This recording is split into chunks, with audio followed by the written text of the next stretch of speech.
Hello दोस्तों, यदि आप भी 21 नवंबर को मैथ यानी गणित का सेंटअप परीक्षा देने वाले हैं तो अभी की इस क्लास में हम लोग 21 नवंबर सेंटअप परीक्षा के लिए मैथ का क्वेश्चन पेपर देखेंगे।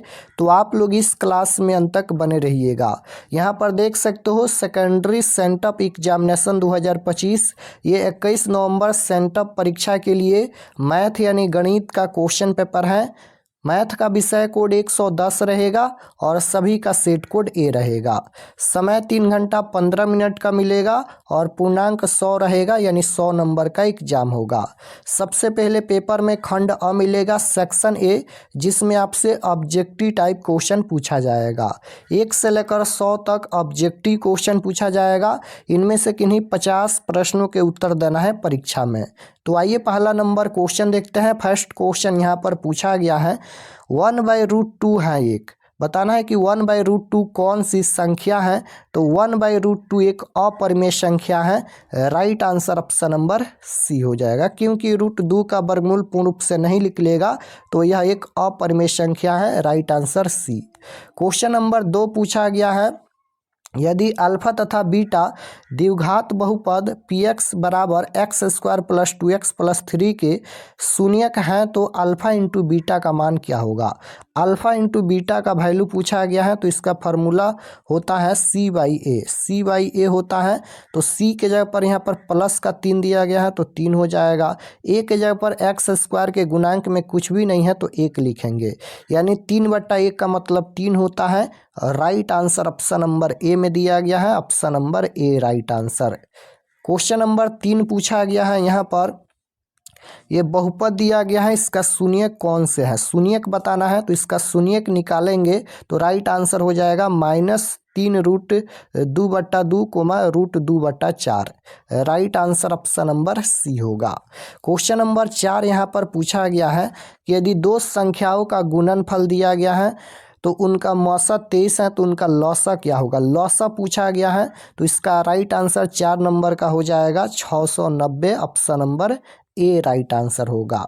5 नंबर क्वेश्चन पूछा गया है यहाँ पर कि यदि ए बराबर दिया गया है, बी बराबर दिया गया है, तब यहाँ पर मौसा यानी ए बी का वैल्यू पूछा गया है। तो इसका मौसा कैसे निकालेंगे। तो यहाँ पर देखिए दोनों में जो कॉमन होगा वहीं इसका मौसा होगा।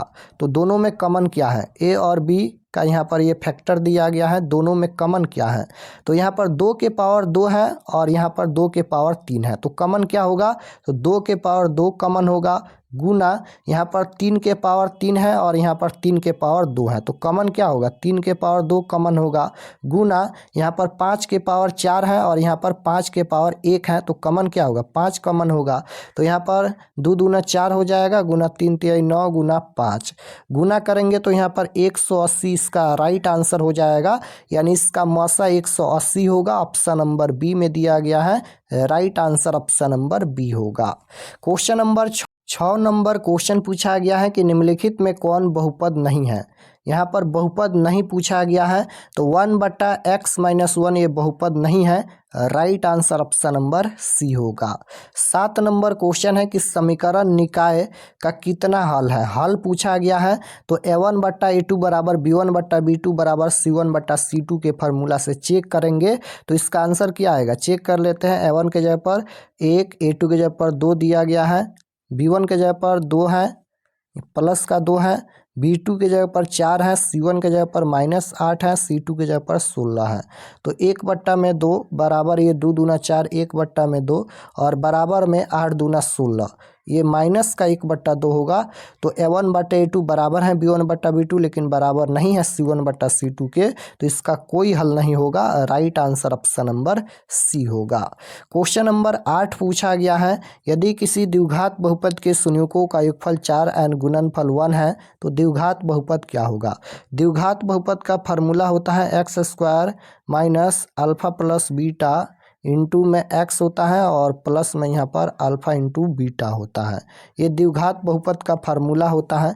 तो एक्स स्क्वायर है तो x square minus alpha plus beta का वैल्यू यहाँ पर 4 दिया गया है तो 4 हो जाएगा, एक्स से गुना करेंगे तो 4x हो जाएगा और प्लस में अल्फ़ा इंटू बीटा का वैल्यू 1 दिया गया है तो 1 हो जाएगा।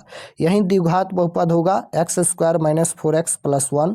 ऑप्शन नंबर बी में दिया गया है X square minus 4x plus 1, option number B right answer. Question number 9 पूछा गया है यदि समीकरण निकायों, यहाँ पर ये दो रैखिक समीकरण दिया गया है, पूछा गया है अद्वितीय हल है तो के बराबर क्या होगा, यानी के का वैल्यू पूछा गया है। तो इसका आंसर कैसे निकालेंगे, तो सबसे पहले फार्मूला आपको याद होना चाहिए कि अद्वितीय हल कब होता है। तो जब a1 बट्टा a2 बराबर नहीं होता है b1 बट्टा b2 के, तब यहाँ पर अद्वितीय हल होता है। तो a1 के जगह पर 4 है, a2 के जगह पर यहाँ पर 2 है, b1 के जगह पर ये बराबर नहीं होगा b1 बट्टा b2 के, b1 के जगह पर k है और यहाँ पर b2 के जगह पर 2 है। तो गुना कर लेंगे, k में 2 से गुना करेंगे तो 2k हो जाएगा और ये बराबर नहीं होगा। 4 दूना 8 हो जाएगा तो यहाँ पर 4 के बराबर नहीं होगा 4। Right answer option number B में दिया गया है, के बराबर नहीं है 4, option number B right answer. Question number 10 पूछा गया है निम्नलिखित में कौन द्विघात समीकरण है। तो द्विघात समीकरण पूछा गया है तो राइट आंसर बी हो जाएगा। क्वेश्चन नंबर 11 पूछा गया है यदि समीकरण के मूल एक दूसरे के व्युत्क्रम हो तो कौन सही है। तो राइट आंसर सी हो जाएगा, सी बराबर में A, option number C right answer. Question number 12 पूछा गया है द्विघात समीकरण दिया गया है, इसके मूलों का योग पूछा गया है, यानी अल्फा प्लस बीटा का वैल्यू पूछा गया है। तो इसका फार्मूला माइनस बी बट्टा ए होता है। माइनस बी की जगह पर माइनस 6 है तो माइनस माइनस प्लस का 6 हो जाएगा और बट्टा में ए की जगह पर एक्स स्क्वायर के गुणांक में कुछ भी नहीं है तो 1 लिख सकते हैं। 6 बट्टा 1 का मतलब 6 होता है तो प्लस का 6 इसका राइट आंसर होगा, ऑप्शन नंबर सी में दिया गया है। क्वेश्चन नंबर 13 है कि x बराबर 6 का आलेख कैसी सरल रेखा होगी। तो x का मान दिया गया है तो y अक्ष के समांतर होगी, right answer option number B हो जाएगा। क्वेश्चन नंबर 14 है निम्नलिखित में कौन सा नियामक x अक्ष पर का एक बिंदु है। तो राइट आंसर 14 नंबर का हो जाएगा, एक्स अक्ष पर का एक बिंदु है। तो इसका आंसर ऑप्शन नंबर ए हो जाएगा 2,0, क्योंकि y का मान 0 होगा। क्वेश्चन नंबर 15 पूछा गया है यदि किसी एपी का प्रथम पद ए एन सार्वंतर डी हो तो उस एपी का एनवा पद क्या होगा। तो ये फार्मूला ही पूछा गया है एनवा पद का फार्मूला। एनवा पद का फार्मूला होता है ए एन बराबर A plus N minus 1 into D, option number B में दिया गया है, right answer option number B हो जाएगा। एनवा पद का formula A plus N minus 1 into D होता है। 16 नंबर क्वेश्चन है समांतर श्रेणी दिया गया है, इसका 30वां पद बताना है। तो 30वां पद निकालेंगे, फार्मूला लिखेंगे ए प्लस में 29 डी, यहाँ पर 1 घटा कर लिखेंगे, ए के जगह पर 10 है प्लस में 29 गुना में डी के जगह पर डी होता है सार्वंतर, और सार्वंतर कैसे निकालते हैं तो दूसरे पद में से पहले पद को घटाया जाता है। तो 7 में से 10 घटाएंगे तो माइनस का 3 हो जाएगा। तो 10 प्लस में यहाँ पर गुना करेंगे 9 तिरका 27 और यहाँ पर ये 3 दूना 6 और 6 दू 8, यानी माइनस का यहाँ पर 87 हो जाएगा। ये माइनस का 87 है तो 10 और ये प्लस है और ये माइनस है तो प्लस माइनस माइनस होता है, माइनस का 87 हो जाएगा। 10 में से 87 घटाएंगे तो माइनस का 77 आएगा, ऑप्शन नंबर बी में दिया गया है, राइट आंसर बी होगा। क्वेश्चन नंबर 17 पूछा गया है समांतर श्रेणी में पदों की संख्या पूछा गया है। तो ये भी एनवा पद से बनाएंगे तो इसका right answer option number B हो जाएगा 34। क्वेश्चन नंबर 18 पूछा गया है समांतर श्रेणी का एनवा पद, तो इसका राइट आंसर 18 नंबर का ऑप्शन नंबर ए हो जाएगा, 2n + 1 इसका राइट आंसर। क्वेश्चन नंबर 19 है बिंदु दिया गया है, इसकी मूल बिंदु से दूरी बताना है। तो मूल बिंदु से दूरी का फार्मूला होता है √x² + y²। तो x के जगह पर 4 है, 4 का स्क्वायर 4 चौका 16 और प्लस में y के जगह पर -3 है, -3 का स्क्वायर प्लस का 3 तिहाई 9 हो जाएगा। तो यहाँ पर 9 और 16 25 हो जाएगा, 25 का वर्गमूल 5 होता है। तो 5 इसका राइट आंसर होगा, ऑप्शन नंबर बी में दिया गया है। तो correct answer option number B हो जाएगा। क्वेश्चन नंबर 20 पूछा गया है, sine square 65 degree sine square 25 degree का मान क्या होगा। तो इसका आंसर क्या होगा। क्वेश्चन नंबर 20 का राइट आंसर 1 हो जाएगा, option number A right answer. Question number 21 पूछा गया है, बिंदुओं दिया गया है, 2 बिंदु मिलाने वाले रेखाखंड के मध्य बिंदु का नियामक बताना है। तो मध्य बिंदु का फार्मूला होता है x1 प्लस में x2/2 coma y1 plus y2/2, ये फार्मूला होता है मध्य बिंदु का।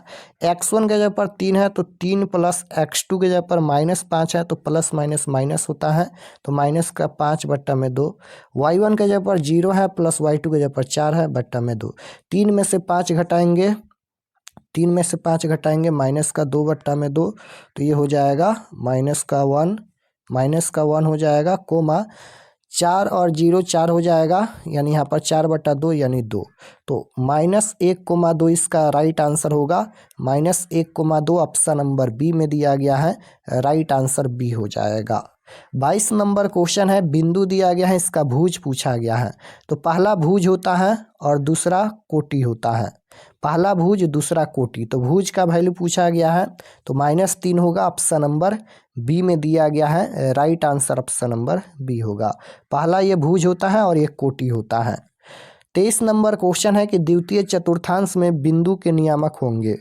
द्वितीय चतुर्थांश में क्या होता है, प्रथम में होता है प्लस कोमा प्लस और द्वितीय में होता है माइनस कोमा प्लस, और यहाँ पर तृतीय में क्या होता है तो माइनस कोमा माइनस होता है और चतुर्थ में प्लस कोमा माइनस होता है।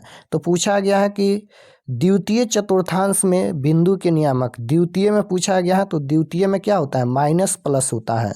तो देखिए किस में माइनस प्लस है, माइनस प्लस -2 और +3, minus plus option number B में है, तो right answer option number B हो जाएगा। 24 नंबर क्वेश्चन है कि किसी त्रिभुज के शीर्षों के नियामक दिया गया है, तो उसके केंद्रक के नियामक होंगे। केंद्रक का नियामक पूछा गया है, तो x1 plus x2 plus x3/3 y1 plus y2 plus y3/3 से इसका आंसर -2,1 आ जाएगा, option number B right answer. Question number 25 पूछा गया है कि त्रिभुज ABC एक समकोण त्रिभुज है जिसमें कोण C 90 डिग्री है, तो cos A प्लस B का मान क्या होगा। तो right answer option number A हो जाएगा, 0 इसका राइट आंसर होगा। 26 नंबर क्वेश्चन पूछा गया है, 28 सेंटीमीटर त्रिज्या वाले वृत्त की परिधि क्या होगी। वृत्त की परिधि पूछा गया है, तो इसका राइट आंसर हो जाएगा, सबसे पहले व्यास दिया गया है तो r का वैल्यू 14 होगा, तो यहाँ पर वृत्त का परिधि होता है 2πr। तो यहाँ पर 2 गुना पाई का मान 22/7, r का मान 14 है तो 14, 7 दूना 14 हो जाएगा, तो 22 दूना 44 दूना 88 इसका राइट आंसर होगा। 88 सेंटीमीटर ऑप्शन नंबर बी में दिया गया है, right answer option number B होगा। क्वेश्चन नंबर 27 है, वृत्त की सबसे लंबी जीवा कहलाती है। तो वृत्त की सबसे लंबी जीवा व्यास कहलाती है, right answer option number B होगा। 28 नंबर क्वेश्चन है कि tan थीटा गुना cot थीटा का मान क्या होगा। तो इसका मान 1 होता है, ये फार्मूला ही है, इसका मान 1 होता है, या फिर आप लोग यहाँ पर tan थीटा और गुना में cot थीटा को 1/tan थीटा भी लिख सकते हैं, क्योंकि ये भी फार्मूला होता है। तो यहाँ पर tan थीटा से tan थीटा कट जाएगा तो 1 बचेगा, 1 इसका राइट आंसर होगा, ऑप्शन नंबर बी में दिया गया है। 29 नंबर क्वेश्चन देखिए, यहाँ पर इसका वैल्यू पूछा गया है, तो इसका वैल्यू 1 हो जाएगा, प्लस में इसका वैल्यू भी 1 होता है, तो यहाँ पर 2 हो जाएगा, ऑप्शन नंबर सी में दिया गया है, राइट आंसर सी होगा। 30 नंबर क्वेश्चन है, यदि साइन थीटा बराबर a/b तब cos थीटा का मान क्या होगा। तो 30 नंबर क्वेश्चन का जो राइट आंसर हो जाएगा, ऑप्शन नंबर बी हो जाएगा, √b² - a², क्योंकि यहाँ पर साइन थीटा बराबर लंब बटा कर्ण होता है, तो यहाँ पर लंब बटा कोण यानी P बट्टा में H होता है।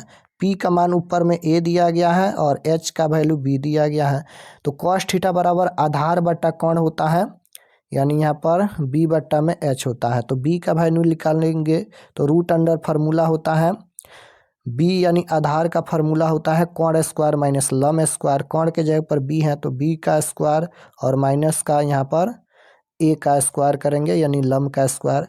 तो यहाँ पर यही होगा B का वैल्यू। B के जगह पर ऊपर में देखिएगा तो root under B square minus A square और H यानी कोण का वैल्यू यहाँ पर देखिएगा B दिया गया है।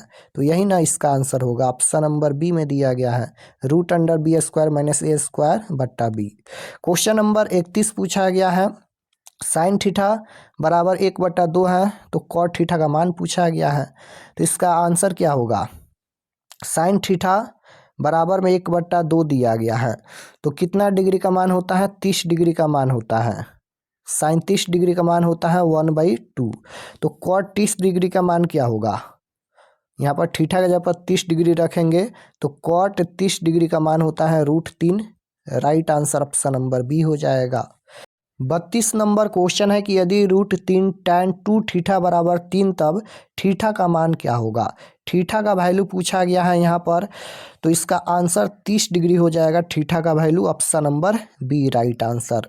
क्वेश्चन नंबर 33 पूछा गया है कि सेक 90 डिग्री माइनस थीटा बराबर क्या होता है। तो ये भी फार्मूला ही पूछा गया है, सेक 90 डिग्री माइनस थीटा बराबर कोसेक थीटा होता है। Option number B right answer होगा। 34 नंबर क्वेश्चन है कि R त्रिज्या वाले वृत्त में थीटा के त्रिज्याखंड का क्षेत्रफल, ये भी फार्मूला ही पूछा गया है, πr² थीटा बटा 360 हो जाएगा। Option number D right answer होगा। क्वेश्चन नंबर यहाँ पर 35 पूछा गया है। 35 नंबर क्वेश्चन है कि दो वृत्तों के क्षेत्रफल का अनुपात 9:4 है तो उनकी परिधियों का अनुपात क्या होगा। परिधि का अनुपात पूछा गया है तो रूट लगाएंगे, 9 यहाँ पर 4 है, 9 का वर्गमूल 3 होता है, 4 का 2 होता है, तो 3:2 इसका राइट आंसर ए हो जाएगा। Option number A right answer.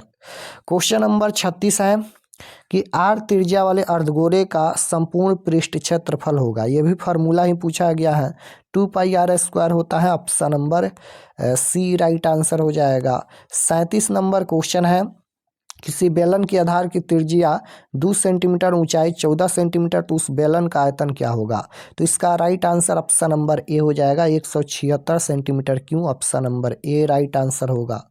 Question number 38 है यदि किसी गोले का व्यास दिया गया है 14 सेंटीमीटर तो इसका आयतन क्या होगा। गोले का आयतन होता है 4/3πr क्यों। इस फार्मूला से बनाएंगे तो इसका आंसर हो जाएगा 4312/3 सेंटीमीटर क्यों। Option number C right answer. Question number 39 है किसी शंकु के आधार की त्रिज्या 5 सेंटीमीटर दिया गया है, उसकी ऊंचाई 12 सेंटीमीटर दिया गया है, तो इसका वक्र पृष्ठीय क्षेत्रफल क्या होगा। तो शंकु का वक्र पृष्ठीय क्षेत्रफल होता है πr/l होता है। पाई का मान 22/7, लेकिन यहाँ पर सभी में पाई दिया गया है तो पाई रहने देते हैं, और R के जगह पर त्रिज्या 5 सेंटीमीटर दिया गया है तो 5 गुना L यानी ऊंचाई दिया गया है 12, तो 12×5 = 60 हो जाएगा, यानी 60 पाई इसका राइट आंसर होगा। ऑप्शन नंबर ए में दिया गया है, राइट आंसर ए होगा। 40 नंबर क्वेश्चन है यदि किसी घन की एक भुजा 5 सेंटीमीटर है तो इसका संपूर्ण पृष्ठ क्षेत्रफल क्या होगा। तो राइट आंसर हो जाएगा 150 सेंटीमीटर स्क्वायर।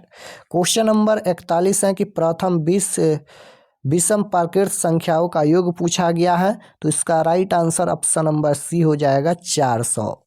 क्वेश्चन नंबर 42 है, यहाँ पर बहुलक पूछा गया है, तो जो संख्या बार बार रिपीट हुआ है वहीं इसका बहुलक होगा। इनमें सबसे ज़्यादा बार रिपीट हुआ है 3, तो 3 इसका बहुलक हो जाएगा। Option number B right answer.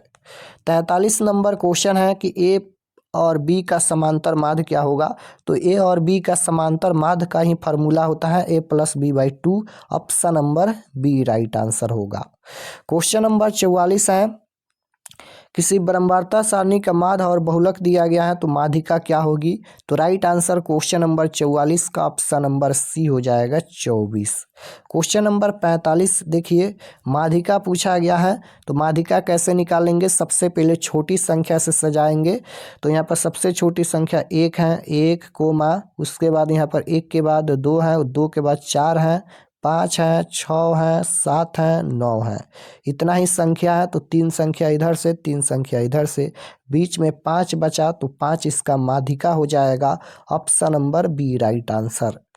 Question number 46 पूछा गया है, निम्नलिखित में कौन सी संख्या एक घटना की प्रायिकता नहीं हो सकती है? तो इसका राइट आंसर क्या हो जाएगा? 1.5 है, यानी 1 से ज़्यादा है तो इसकी प्रायिकता नहीं होगी, क्योंकि प्रायिकता का अधिकतम मान 1 ही होता है। निश्चित घटना की प्रायिकता 1 होती है। निश्चित घटना की प्रायिकता होती है, देखिए पूछा गया है तो 1 होती है। निश्चित घटना की प्रायिकता 1 होती है और संभव घटना की प्रायिकता 0 होती है। 48 नंबर क्वेश्चन है, एक ठोस गोले जिसकी त्रिज्या 9 सेंटीमीटर पिघलाकर एक ठोस बेलन बनाया गया है, जिसकी त्रिज्या 9 सेंटीमीटर है तो बेलन की ऊंचाई पूछा गया है। तो राइट आंसर 48 नंबर का 12 सेंटीमीटर हो जाएगा। Option number A. 49 number question है, किसी ऊर्ध्वाधर स्तंभ की ऊंचाई एंड उसकी जमीन पर छाया की लंबाई बराबर है तो सूर्य का उन्नयन कोण पूछा गया है। तो राइट आंसर 45 डिग्री हो जाएगा, सूर्य का उन्नयन कोण। 50 नंबर क्वेश्चन है, यदि ए और बी अभाज्य संख्याएं हैं तो ए बी का मौसा ए बी ही होगा। Option number B right answer. 51 number question देखिए, भाज्य ए भाजक बी के लिए ए बराबर बी क्यू प्लस आर में शेषफल आर के लिए कौन सा संबंध सही है? तो right answer option number C हो जाएगा। तो 50 क्वेश्चन का ही आंसर देना है आपके परीक्षा में। हम 50 क्वेश्चन बता दिए हैं और चलिए आपको बताते हैं कि आप लोग ऑब्जेक्टिव सब्जेक्टिव कहाँ से डाउनलोड कर सकते हैं। और चैनल पर नए होंगे तो चैनल को ज़रूर सब्सक्राइब कर लीजिएगा ताकि आने वाले नेक्स्ट क्लास आपके पास ज़रूर पहुँचे। तो objective subjective question answer download करने के लिए गूगल पर चले आना है और आपको सर्च करना है rkexpertstudy.com। इसी नाम को आपको गूगल में सर्च करना है rkexpertstudy.com। तो जैसे ही गूगल पर सर्च करेंगे rkexpertstudy.com तो आपके सामने इस प्रकार से फर्स्ट पेज आएगा, इस पर आपको क्लिक करना है। क्लिक करने के बाद ये ओपन हो जाएगा। ओपन होने के बाद नीचे आना है क्लास 10th के सेक्शन में। तो यहाँ पर देखिएगा ये क्लास 10th का सेक्शन है और इसमें सभी सब्जेक्ट का क्वेश्चन पेपर दिया गया है। तो आपको मैथ का देखना है तो यहाँ पर 21 number class 10th math question paper sent up exam 2025 इस पर क्लिक करना है, या इंग्लिश का देखना है तो इस पर क्लिक करना है। दोनों क्वेश्चन पेपर दिया गया है मैथ और इंग्लिश का। तो जैसे ही क्लिक करेंगे ये ओपन हो जाएगा। नीचे आएंगे तो देखिए यहाँ पर सब्जेक्ट ये मैथ का पेज खुला है। एग्जाम डेट 21 तारीख को होने वाला है। ये सभी परीक्षा से संबंधित जानकारी लिखा गया है, आप लोग इसे पढ़ लीजिएगा। और ये मैथ का ऑब्जेक्टिव क्वेश्चन अपडेट हो जाएगा, अपडेट हो रहा है तो ये अपडेट हो जाएगा, एक बार रिफ्रेश कर लीजिएगा। और डाउनलोड सब्जेक्टिव क्वेश्चन, डाउनलोड पर क्लिक करके आप लोग सब्जेक्टिव PDF डाउनलोड कर सकते हैं। और इसी प्रकार से यहाँ पर इंग्लिश का भी क्वेश्चन पेपर इस पर क्लिक करके डाउनलोड कर सकते हैं।